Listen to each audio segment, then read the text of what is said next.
Время новостей на канале Абаза. В студии Марина Будба. Здравствуйте. Сегодня в выпуске.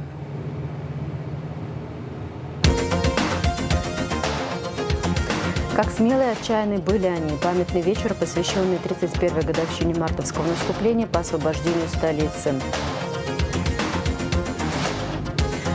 Пример единения абхазского народа. 35 лет назад состоялся исторический Лыхнинский сход. Он умел отстаивать правду и трудиться на благо Родины. Скончался абхазский ученый, директор Института экономики и права Академии наук Абхазии Заур Шалашау.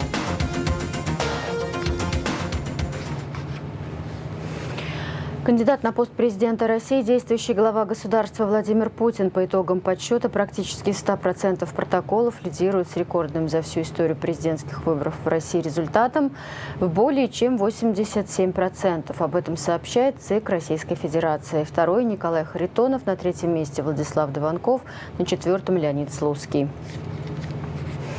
Президент Абхазии Аслам Жаня поздравил Владимира Путина с победой на выборах президента России. В поздравлении, в частности, говорится: «Ваша победа – это не только победа России, но и большей части мирового сообщества, что свидетельствует о международном признании ваших усилий на пути к установлению нового справедливого миропорядка. Убежден, что под вашим руководством Россия продолжит путь к достижению поставленных целей, в том числе к победе в специальной военной операции. Народ Абхазии практически единогласно поддержал вашу кандидатуру, что подтверждает нерушимые связи дружбы и сотрудничества между нашими государствами, основанные на общих исторических, духовных и культурных ценностях». Делегация международных наблюдателей от парламента Абхазии в составе депутатов Адгура Харази, Ахры Пачули, Бадрика Пили и руководителя аппарата парламента Вадима Бжаня посетила избирательные участки в Центральном округе Москвы. В своем заявлении по итогам выборов делегации, в частности, отмечает: состоявшиеся выборы президента Российской Федерации полностью отвечают общепризнанным мировым стандартам избирательного процесса, прошли в атмосфере плюрализма с предоставлением избирателям свободного политического выбора. В соответствии с избирательным законодательством Российской Федерации были обеспечены права и свободы всех участников избирательного процесса. Делегация международных наблюдателей от Народного собрания парламента Республики Абхазия пришла к выводу, что выборы президента Российской Федерации состоялись. Считаем прошедшие выборы легитимными, конкурентными и свободными. Энергетика. Социальный переток электроэнергии из России в Абхазию закончился, сообщил «Спутник» пресс-секретарь Черноморэнерго Алхаз Гагули. Он уточнил, что предприятие закупило переток из Российской Федерации, который будет поступать с 21 часа до 7:00. В остальное время энергосбережение республики будет происходить от Ингургэс. При этом ограничения на подачу электричества населению сохранятся из-за недостаточного уровня и притока воды в Джварском водохранилище. До 5 часов в сутки увеличится ограничение на подачу электроэнергии до 20 марта включительно. Дополнительный час отключений вводится к уже действующему графику, сообщил Черноморэнерго. Новый график подачи электроэнергии вы можете видеть сейчас на своих экранах. В понедельник утром произошло аварийное отключение высоковольтной линии Ачкуара, сообщила РУП Черноморэнерго. Аварийная бригада выехала на место аварии. Между тем, как сообщил «Спутник», начальник пожарно-спасательной части Ткварчалского района Денис Квицини, двухэтажный дом сгорел в селе Бедия. По предварительной информации, обвисла воздушная линия Ачкуара и упала на линию, которая идет к домам жителей села. Это стало причиной пожара. В 8:15 поступило сообщение о пожаре в доме. На место происшествия выехал дежурный караул. По прибытии дом был уже охвачен огнем, и, к сожалению, спасти его не удалось, подчеркнул Квицини. Власти помогут семье, чей дом сгорел 18 марта в селе Первая Бедия, сообщил Апсны Яхя, первый вице-премьер-министр энергетики и транспорта Джансух Нанба. Причины происшествия, по его словам, выяснят профильные службы. Специалисты управления капитального строительства обследуют дом, составляют проектно-сметную документацию. Нота МИД России относительно соглашения по госдаче Пицунда. Тема интервью председателя Республиканской общественной организации «Абхазское народное движение» Отгура Арзенба главному редактору «Нужной» газеты «Изидичане». Обсудили в студии «Нужной» попытку принятия поправки о клевете в Уголовный кодекс, проект закона об инагентах и другие аспекты. Интервью Отгура Арзенба и «Изидичане» смотрите в нашем эфире после выпуска новостей.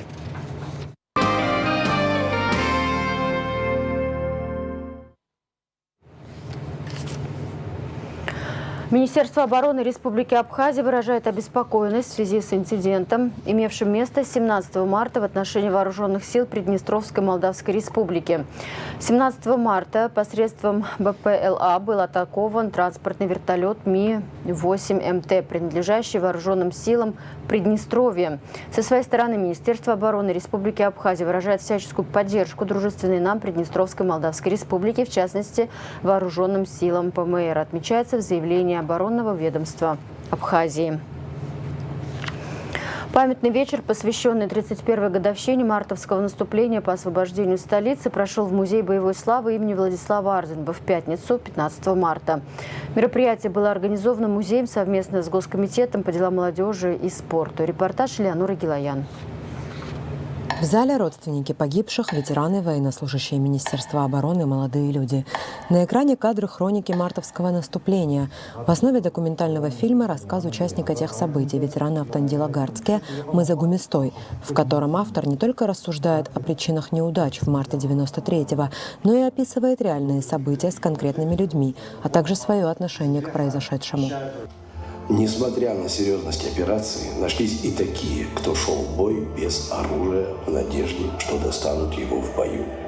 В основном это были те, кому еще не исполнилось 18. Их не брали в отряды из-за возраста, но они все равно шли в бой.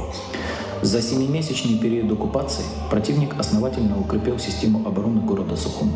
Подступы к позициям грузинских войск опоясывались многочисленными минными полями, прикрывались реактивной и ствольной артиллерией, танками, БМП, другой бронетехникой, а также авиацией и системами ПВО. Имелись в наличии подвижные резервы, которые враг мог перебросить на различные участки фронта в зависимости от складывающейся обстановки. После окончания фильма перед собравшимися выступила директор музея Героя Абхазии Мзия Бея, которая, обращаясь к молодежи, рассказала, как важно ценить матерей погибших воинов и ветеранов.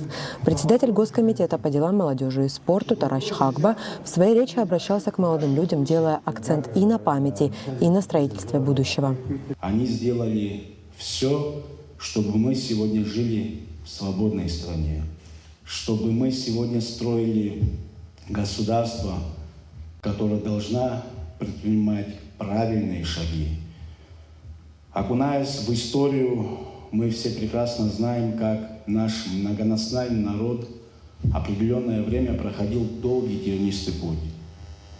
Пришло время идти дальше, молодым, вам, нам, также с гордо поднятой головой, защищать также интересы нашей страны, но при не таких условиях, при которых были наши старшие.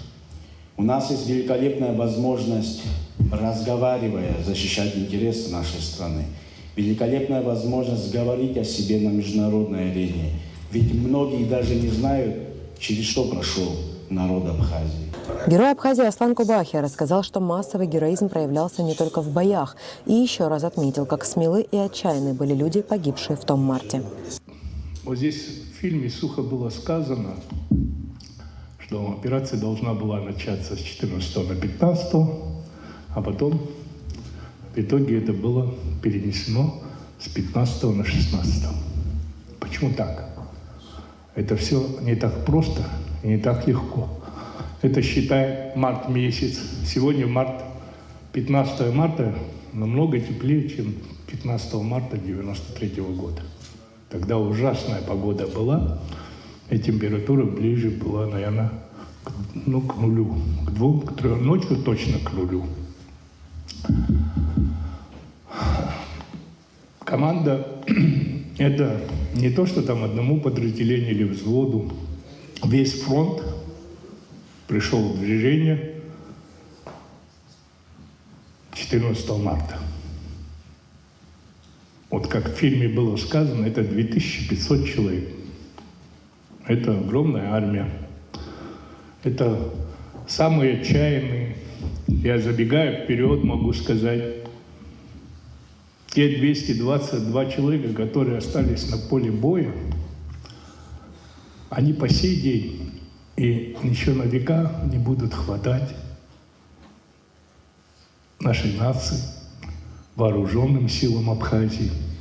Поверьте мне, если вот эти 222 человека были бы в строю, когда мы штурмовали Сухум 15 по 30 сентября с выходом на государственную границу, это 2 недели, я могу перед Всевышним поклясться, что мы этот путь прошли бы за 1 неделю.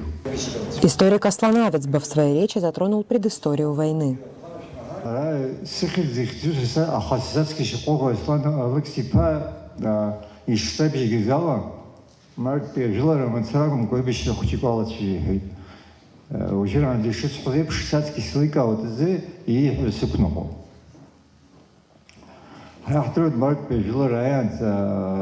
Айбишалам гизгимарт жилар гигалам триша жилар гигалам таха ишахтер айбиш захраз акртра хари хаймаков акртра картулы абсендулы ремаков картула абсни накло зус ялто зимдерзипа якумлати агерта гонкара дук азин римхна рабхер гулну ростула азин амхну бишхаплуз وتشكلوا هذا شاش هاش بالخلق الزم شاشتي شش تخش زنقها ويقظ همزة كوزجي ناس إنديريس كويريش قلنا كوزجي ويلا شجرة بسمزة قلب بس أي بشيء لقيت أي بشيء نلاقي تاش في درو تجلر كوي يزنكم كوي يندم كوي يميبسن رابخ بسنا оккупация зон амбацахлара рылшит агварам бадырхлыт гаграм бадырхлыт порчал якушит амачази такхит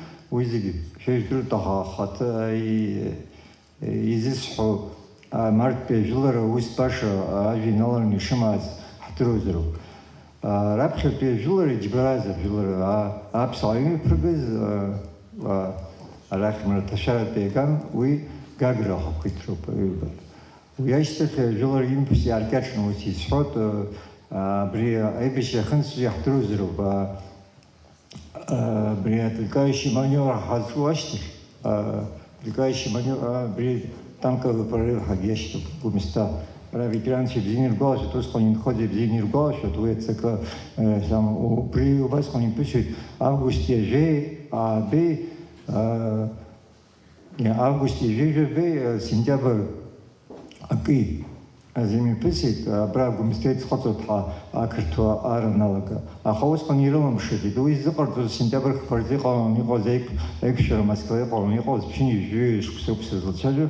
Убасхан, убряпка, апрежер гаратахан, аэр гаратахан.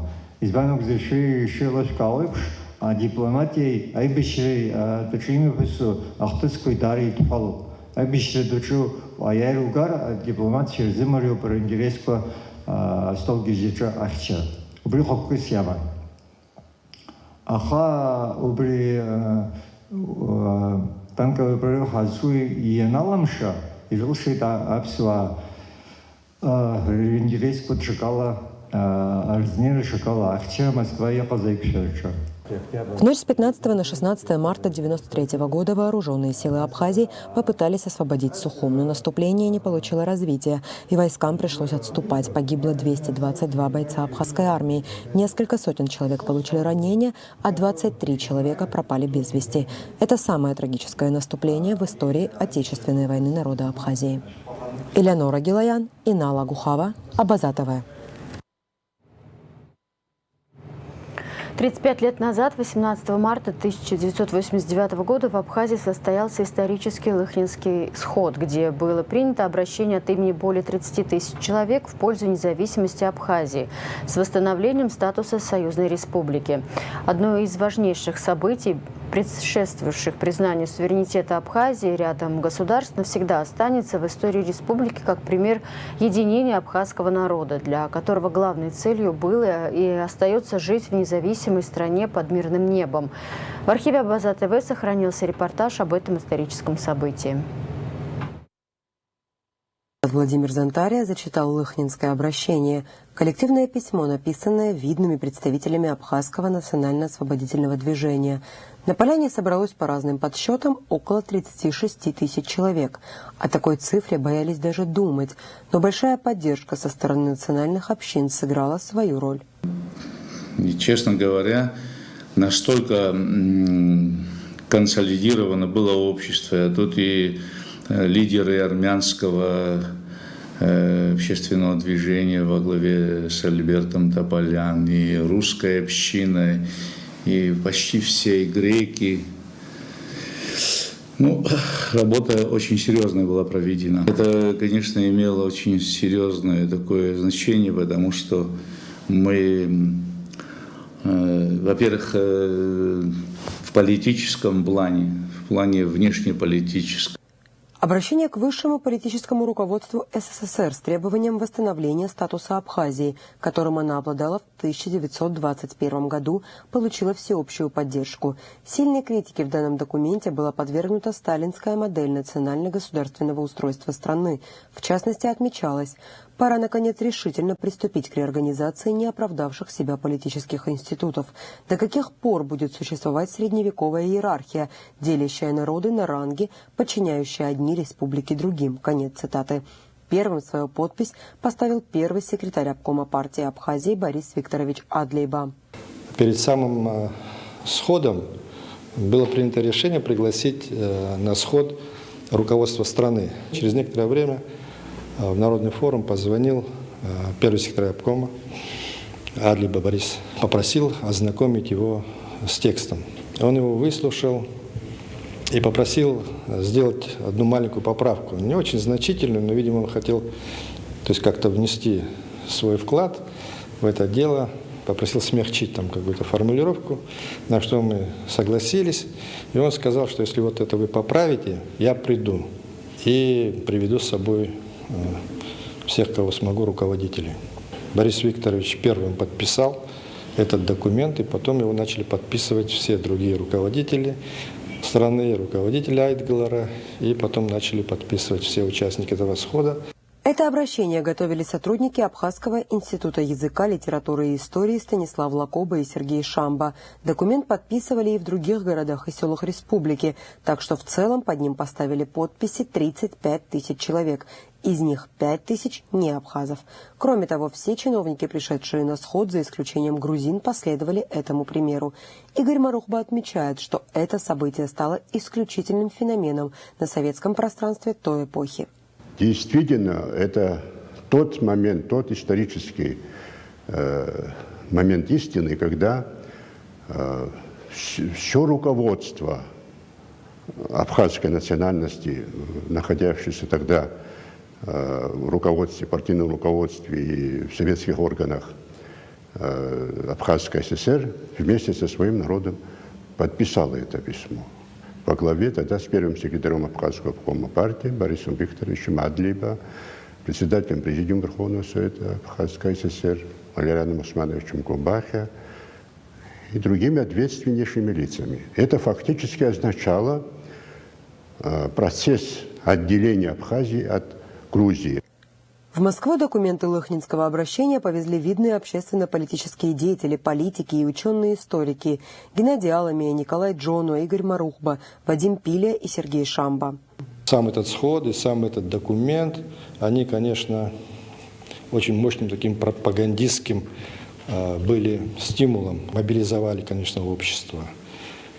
После этого, и выборы в депутаты Верховного Совета СССР, выступление там Владислава Ардзенба. Целый ряд вот этих моментов создавали ту правовую основу для признания Абхазии, то есть создавали легитимность нашей борьбе. 2 июня в Москве с трибуны съезда народных депутатов СССР Владислав Ардзинба впервые на весь мир сообщил о вопиющих фактах дискриминации, катастрофическом положении абхазского народа, ассимиляции в отношении абхазов, о невозможности сосуществования абхазов и грузин в одном государстве. 18 марта 1989 года в селе Лыхны на исторической площади, где издревле решались важные для судеб народа вопросы, был проведен санкционированный митинг, на котором было принято обращение, направленное генеральному секретарю ЦК КПСС, председателю Совета министров СССР и ряду научных учреждений. В нем была высказана просьба восстановить статус Советской Социалистической Республики, который Абхазия имела в 1921 году при жизни Ленина. Вопреки утверждениям, это означает не выход, а восстановление статуса договорной Абхазии. Такой статус, согласно договору 1921 года между СССР Абхазией и СССР Грузией, давал возможность СССР Абхазии самостоятельно решать свою судьбу в случае возникновения вопроса о выходе другой союзной республики из СССР. Потому что абхазский народ считает нахождение в СССР единственно возможным способом сохранения своей национальной самобытности. Элеонора Гилаян, Абаза ТВ.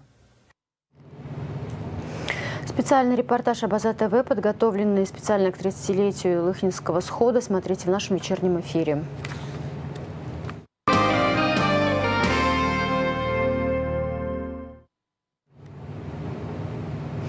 Информация правоохранителей. 1517 нарушений правил дорожного движения выявили сотрудники ГАИ за прошедшую неделю.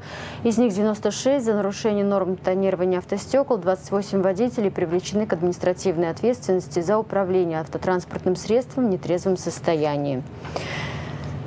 Сотрудники ГТК Абхазии изъяли у 2 граждан Молдовы в Гале 505 единиц незадекларированных промышленных товаров. Контрабандные товары обнаружили при досмотре Hyundai.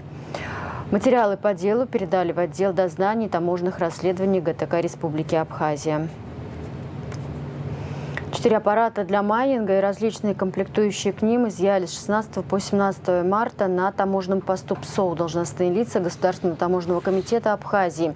Материалы по 2 делам направлены в отдел дознаний и таможенных расследований ГТК Республики Абхазия.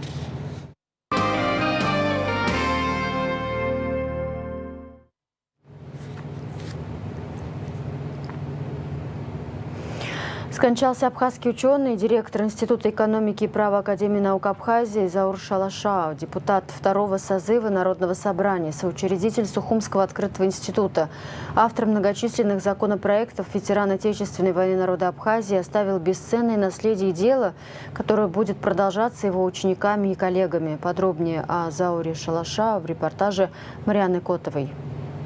Заур Шалашаев – ученый-экономист, чья сфера интересов выходила далеко за пределы этой узкой направленности.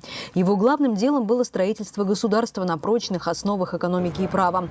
Как говорят его соратники, современное абхазское государство – плод труда, в том числе и Заура Шалашаева. В эпоху Владислава принимались очень сложные решения экономические в таких стиснутых, жестких условиях. Ведь трудно найти путь правильный, потому что вариантов мало было вообще-то развития. И он в этом самое активное участие принимал. И как ученый, и как депутат. Заур Шалашаев занимал депутатское кресло во 2-м созыве Народного собрания Абхазии, но разрабатывать законы ему пришлось и до этого. В 1994 году по поручению первого президента мы работали над проектом законов, проектами, точнее скажем. Таких законов было подготовлено около 20, были на Пицунде, мы даже в одной комнате с ним жили, работали, обсуждали это все. Это была большая работа. 6 человек у нас участвуют. Это закон о налогообложении. Примерно 20 законопроектов было подготовлено за 12 дней. Это была такая хорошая штурмовая атака, можно сказать. Александр Страничкин вспоминает о Зауре Шалашаеве не только как о большом ученом, но и как о человеке, в котором чудесным образом сочетались педантичность профессионала и озорство веселого парня. Ну, есть смешной эпизод, может быть, не знаю, там меня простят или нет.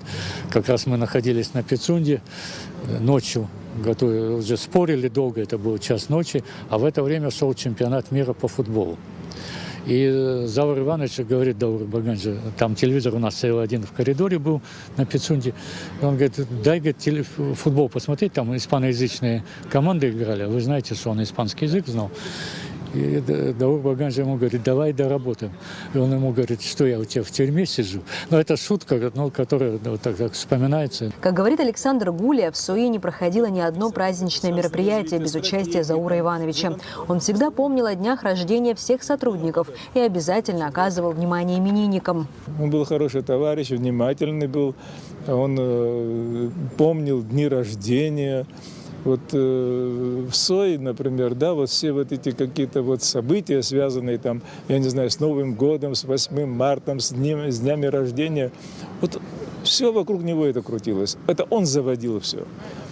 Сухумский открытый институт создавался по инициативе Заура Шалаша. Он сумел убедить президента Владислава Ардзинба в том, что Абхазии необходим еще один вуз. Основатель СОИ, по сути дела. Там учредителей было человек 9-10, но он был главным. Вот его эта идея была. Он пошел к Владиславу Григорьевичу, он объяснил ему, что вот такой вуз. И Владислав Григорьевич, кстати говоря, он поддержал его тогда, эту идею создания этого второго института. И он сказал, да, нам везде нужна конкуренция. Говорит, пусть это будет.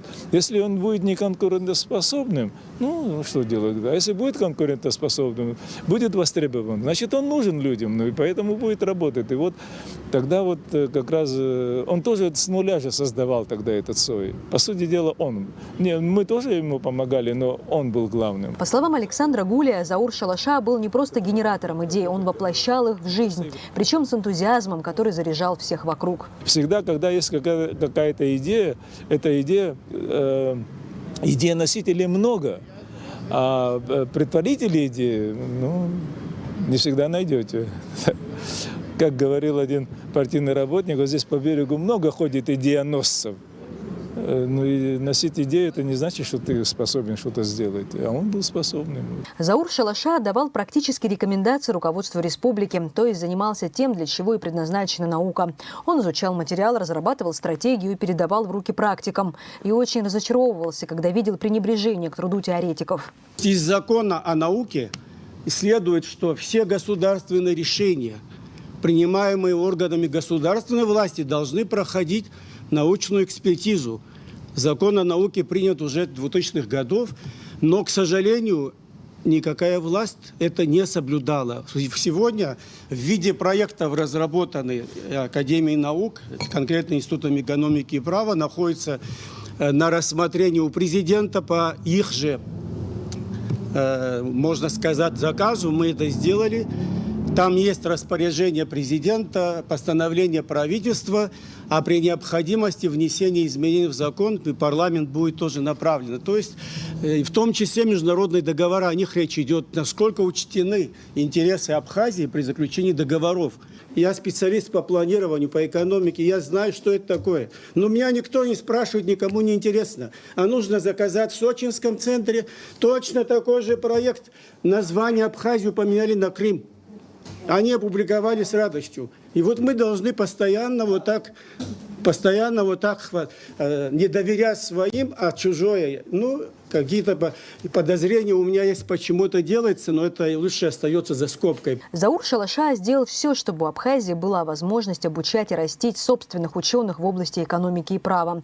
Он держался за каждого талантливого студента и аспиранта. Так о нем говорят его ученики. Ближе к окончанию аспирантуры вот все так было сложно. Подходил процесс там, организации защиты. И вот я подошел к Зауру Ивановичу и сказал: Заур Иванович, давайте я не буду защищаться и так далее. Тогда он пригласил меня к себе и говорит: знаешь, говорит, Давид, мы уже столько сделали. Так внимательно поговорил со мной, как близкий родственник. Сказал, что наука все-таки, в науке необходимо немного самопожертвования. Он говорит: ты не смотри там на материальную составляющую. Рассказал о себе, о том опыте, который он прошел, и его коллеги по науке у нас в Абхазии. Я сказал, что завершу начатое дело. И вот с его помощью состоялась недавно вот защита, и мне, благодаря Зауру Ивановичу, присудили ученую степень. По словам Давида Ардзинба, сегодня ему сложно представить, кто сможет взвалить на себя всю ту работу и ответственность, которую выполнял и брал на себя в Институте экономики Заур Иванович. Сложно представить, кто смог бы взвалить на свои плечи организацию работы такого крупного научного учреждения. Это большая работа, которую Заур Иванович тихо, скромно выполнял. Бывало даже за нас, за младших научных сотрудников, переделывал эту работу, никогда никому не жаловался. То есть это был человек, который всецело посвящал себя науке. Вот таким мы его запомнили. У Заура Шалаша было свое мнение по многим вопросам, касающимся экономики и политики. Он смело высказывал его и продвигал идеи, которые способствовали бы укреплению абхазской государственности. Независимость Абхазии, в том числе и экономическая, была основной целью его деятельности. Некоторые вопросы, которые должны были бы внутри Абхазии решаться, я не знаю, каких соображений программа формирования общего экономического и социального пространства Абхазии и России почему-то вошли в эту программу. Или наши власти, может быть, такое задание было, что какие-то законы об образовании, совместная разработка написана. Эти вопросы некоторые мне трудно. Там таких очень много. Если посмотреть программу, там есть множество пунктов. Очень много мероприятий, которые как совместные, которые должны только исключительно здесь разрабатываться с учетом наших реалий конкретно, учитывая наши объемы производства и количество жителей и так далее, наши ресурсы. Наше будущее все-таки неосвоенное региональное сотрудничество. Множество договоров, более 50 заключены, но по факту реально, даже бывая в Северном Кавказе, выступая у них в Кабардино-Балкарии, в Дагестане, в других республиках, и там тоже многие хотят развивать с нами сотрудничество, хотят перерабатывать нашу продукцию. Хранилище, пока у вас нет, вашу продукцию мы можем в российские рынки поставлять, только до нас довести. То есть вопросы, которые должны в организационном плане технически решить возможно. Даже вот это у нас не происходит. Но многое из того, что он предлагал властям страны, реализовать не удалось. Хотя идеи эти весьма логичны. Он требовал от государства политической воли, ведь без нее даже самые глубокие научные труды, инновационные идеи и хитрые стратегии не имеют никакого значения. Денежно-кредитная политика у нас звучит очень красиво, конечно, но сами прекрасно понимаете, что насколько мы реально свою политику проводим, насколько ограничен наш национальный банк. В этом плане есть разные точки зрения. Как вы знаете, наш соотечественник Отрыба Анатолий предлагает свою собственную единицу денежную. Но если это невозможно сегодня, я уже вопрос постоянно ставлю, но движение, то есть поддержку я не вижу со стороны властей.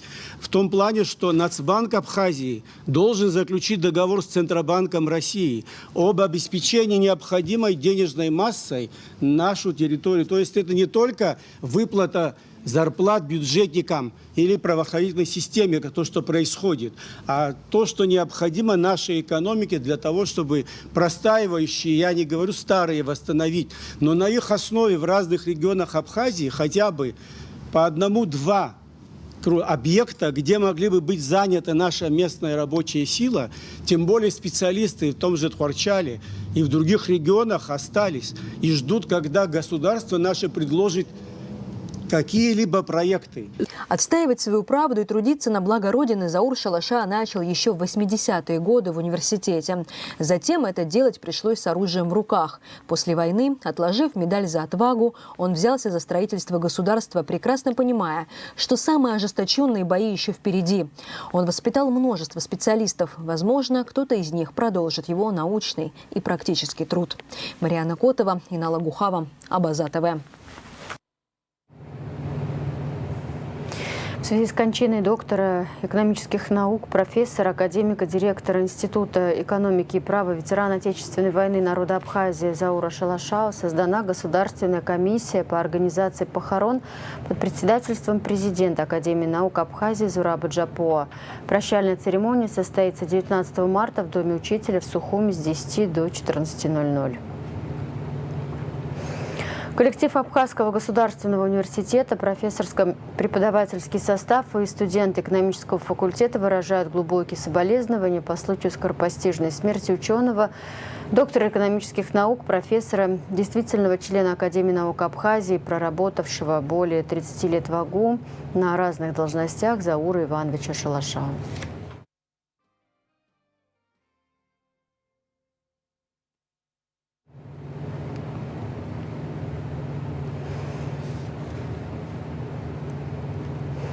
О спорте. Даниил Харчелава стал победителем всероссийских соревнований по вольной борьбе памяти заслуженного тренера России Феликса Примильского, сообщает пресс-служба Госкомитета по делам молодежи и спорту.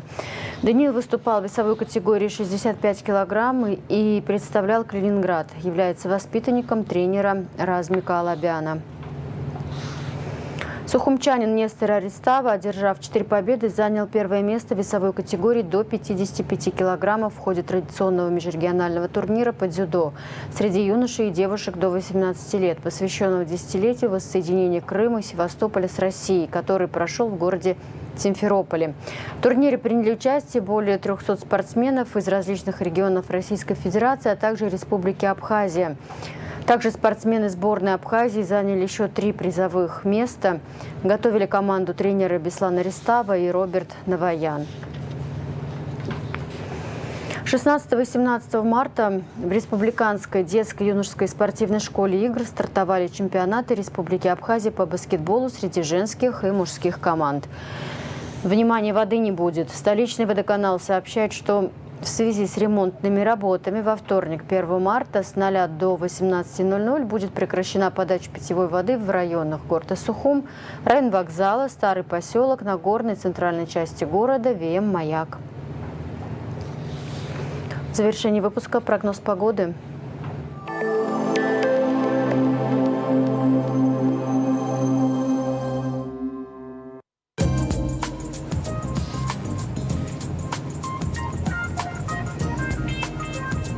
Во вторник, 19 марта, в Абхазии ожидается облачность с прояснением погоды. Ночью и днем без осадков. К вечеру местами возможен дождь, туман. Атмосферное давление пониженное. Ветер слабый, умеренный. Температура воздуха ночью 4-9, днем 10-15. Температура морской воды плюс 11. Относительная влажность воздуха 60-90%.